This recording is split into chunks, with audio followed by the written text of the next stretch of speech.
मराकश ने गासिब सेहूनी रियासत इसराइल की ड्रोन साज कंपनी इसराइल एरोस्पेस इंडस्ट्री को ड्रोन बनाने के लिए $22 मिलियन अदा कर दिए।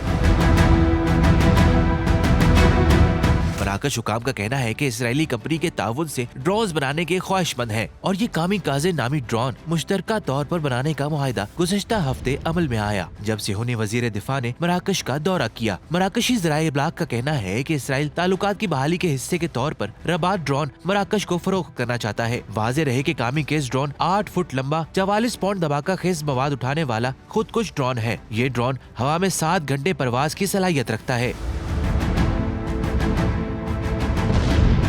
याद रहे कि मराकश एक इस्लामी अरबी मुल्क है जिसकी 99% आबादी मुसलमान है, लेकिन मुसलमानों की इज्जत और नामूस और किबला अव्वल पर काबिज सेहूनी रियासत इसराइल के साथ ऐसे मुआहिदे करना फलस्तीनी कौज की पीठ में खंजर घोंपने के मुतरादिफ है।